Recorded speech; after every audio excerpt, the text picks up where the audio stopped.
Hi there and welcome to today's Throwback Thursday, where myself and Pirate Pete are going to be telling you all about what you should be doing if you think you've lost the deal. So stick around and get our top tips. So I do, as always, have the lovely Pirate Pete, my co-host, and I am setting him for our 10 minutes. Boom! Right, so sulk. Ooh, no, I'm not sulking. I'm not sulking because of the sunshine. Brilliant. So, I see. Sorry, Peter. What to do when you lose a deal? Sulk. No, we don't ever sulk. I'm going to tell you what to do instead. So, in this session, what I'm going to talk a little bit about is what to do if that's happened, and actually what to keep doing, because I think quite often we lose a deal and we do sulk a bit and we do throw our toys out of our court and we do get huffy and sometimes we call people names under our breath, and actually we waste a load of the hard work that we've done. So what we're going to do instead is actually utilise everything we've done to help us move to the next stage, be it on this deal or the next one. So here we go. The first thing is, number one, if you've lost a deal, there are two things that you need to do before you go any further. The first thing is to identify that you've actually lost it. And quite often someone says no to us and we hear that as a no, we're done, we're not doing business, end of. When actually people are still negotiating or still trying to hash out some of the concerns that they have around a deal. So sometimes people are going to say, no, we're not going to do it. Oh, thanks for the hearts, guys. No, we're not going to do it because it's too expensive. And actually we can go, oh, right, okay, that's it. First thing we need to do is, if we get a no, we need to explore it. So we need to explore that out. Oh, and thanks for sharing as well, guys. So we need to explore to see if that's really the issue. Is it actually a price issue that means that this project isn't going to go ahead? Or is it a pricing issue that means that potentially we could actually negotiate a deal that would mean that maybe we could contribute to the project in a different way? Or maybe change what we were offering to deliver similar results for the customer at a different price point. So the first thing is, check it's definitely a no. Sometimes we give up on that too early. The second thing is, if it's definitely a no, and they say, you know what, Victoria, we are going to go ahead, just not with you. We don't like you. We want to go with company X instead. Or company X has given us a better deal, or we just don't see this as a priority right now. Once I've established it's a definite no, I want to find out why. And again, quite often because we've had that no, we don't ask. And the way to do this, we need to manage ourselves really carefully, because if someone says, no, we don't want to go ahead, we've gone with your competition, that can feel really personal. And sometimes we can feel a bit annoyed about that. We can feel a bit upset about that.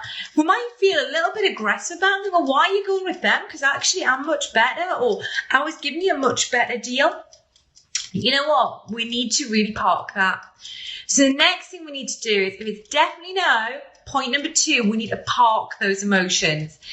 And it's only by doing that that we're going to be able to move on. Now, what that sometimes means is you need to think about how you're going to do this next piece.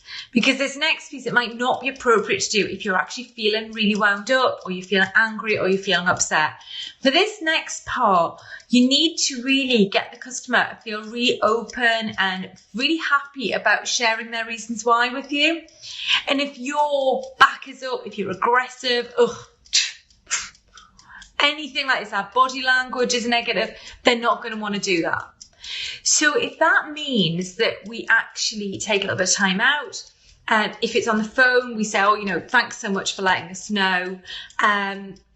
Really appreciate that. Hope to see you around soon. We might just park things to give ourselves a little bit of space to actually get over some of those emotions.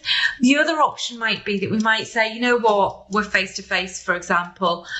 Absolutely, thanks so much for letting us know. Look forward to seeing you at the next networking event. Whatever it might be, you can park that if you want to. Because the next thing that you need to do is you need to ask them why. Why is it that they went with your competition? Why is it that they went with a cheaper option or a more expensive option? Why is it they went for a different solution? And to do that, you need to be really cool and calm, relaxed, completely non-confrontational.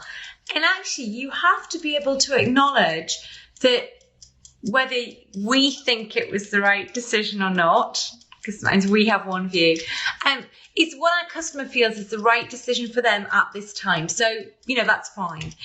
And actually, I'll quite often completely acknowledge that, and I'll say, thanks so much for letting me know. Because let's be honest, let's be really honest. I bet you guys will have this. Some people don't tell us. So we get at the point where actually we get all the way through a deal, people go and use a competitor and they don't tell us and we don't know. So if someone else actually said no to us, and that's actually really respectful of them because that's respecting our time as well as theirs. So great. We know it's no. We're going to say, thanks so much for letting us know. Because it's a thank you, isn't it? We're pleased they've let us know. They just saved us loads of time. Thanks for letting us know. It would be really helpful for me just to help me in my business develop and think about other opportunities that I'm involved in. If you could give me a little bit of feedback, was there any specific reason that you chose to go with X instead of myself? And just to get an idea of that.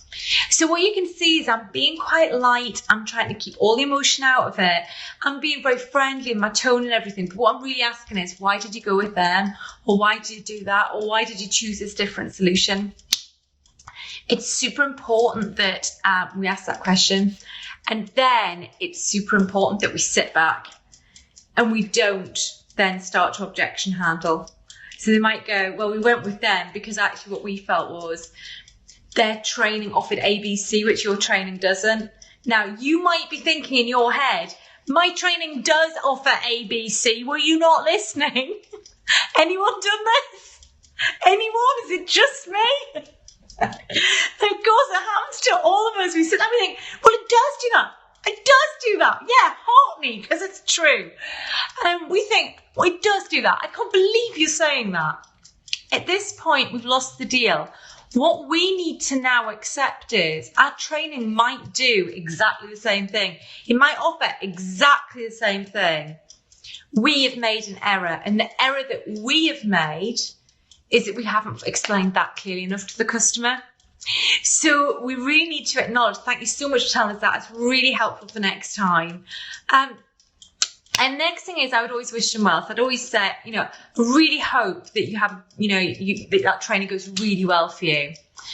And then I would make sure, thanks for the heart. I would make sure that I'm leaving the door open. And I would say, ever I can help you, you know where I am. Feel free to pick up the phone. Now I can go home, lick my wounds, and I can reflect on the fact that that customer felt that my product didn't do something that my competitors did, even though it did. Because actually that's not their problem, that's mine. It's me that's made that error, it's not them. I haven't clearly enough explained it. So this gives me the opportunity to reflect on that. The other brilliant thing is, this has told me what was important to that customer. Now, to get to this point, how long have we been speaking to this customer for? I mean, I don't know about you, but sometimes, by the time I get to this point, I've been talking to them for weeks, months, years. I know about them. I know about their staff. I know about their wife. I know about their children. I know about their dog. And this is an ongoing relationship. Oh! Just like Pirate Pete and me, it's an ongoing relationship. And it's really easy when we've got the huff and we're a little bit sad just to throw all that work away. You know what? We might have lost the battle. We might have lost the sale on this occasion. What I would really urge you to do there is think about continuing that relationship and continuing to put effort into it. The reason for that is for you to have got so close to a sale and to have lost out, you are already ticking loads of boxes for this customer, for this potential client. So that's amazing, because that then actually means that, you were so close to it. Please don't walk away from all of your hard work. You've done all that work, building that relationship.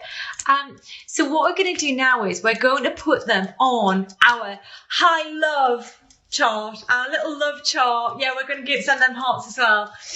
Because we're going to maintain and develop that relationship. So for me, what does that look like? If I've got a customer who has decided not to go with me for a piece of work, I will absolutely ask for feedback. I will thank them for that feedback. I will personally go away and reflect and think about what I need to do differently next time. And then next time I see them, I'll quite often thank them for the opportunity and ask how the work's gone. Great thing about that is it just shows that I've got absolutely no hard feelings, so they don't need to feel difficult about talking to me about that. And then I can say, how did it go? Did you really enjoy it? And quite often at that point in time, they'll then actually share with me what happened with that piece of work, how it went, and what results they've got on the back of it. The great thing is, though, we're now back in dialogue. I've actually removed all of the awkwardness from the situation. Hi, Craig. I've removed all of the awkwardness from that situation. So because of that, it makes it really easy for me to continue to sustain that relationship, keep in touch, keep, my normal, usual smiley relationship with that customer and keep in touch with them. Because you know what? Quite often, if there's one opportunity, there's quite often another opportunity down the line. And sometimes that work doesn't work out. So you want to be the person that was really non-judgmental, that really valued their feedback, that really understands them, who's available should anything go wrong or there's a problem with that provider or whatever else it might be. So in summary, because Pirate Pete has got us out of time already, I think he was going fast. He wants to get home and get in the garden. That's what it is. So these are our key things. So first thing is have we definitely lost the deal? If we've lost the deal, why have we lost the deal? And third thing is that reflect on those reasons why. Is it valid? What can we do differently next time? Fourth thing is, throughout this, we need to park our emotions, keep our emotions all the way out of it. And then the fifth thing is to actually thank that person for their feedback. Ask them how the project or the piece of work went after the event. And you know what? Continue to build and work on that relationship. Because you might not have won this bit of work, but hell, you're going to get the next one. So they're my massive top tips. So next time you do lose a deal, you know what? You can actually get it back. You might not win that deal, but you're going to win the next one with that customer. You've done the work. Just keep plugging away. And most importantly, just park those emotions. Thanks so much for watching. And if you enjoyed today's episode, then I would love to hear about it in the comments. You can also hit to subscribe and ding that bell to be notified next time I upload. So until next time, just remember to be sales-tastic.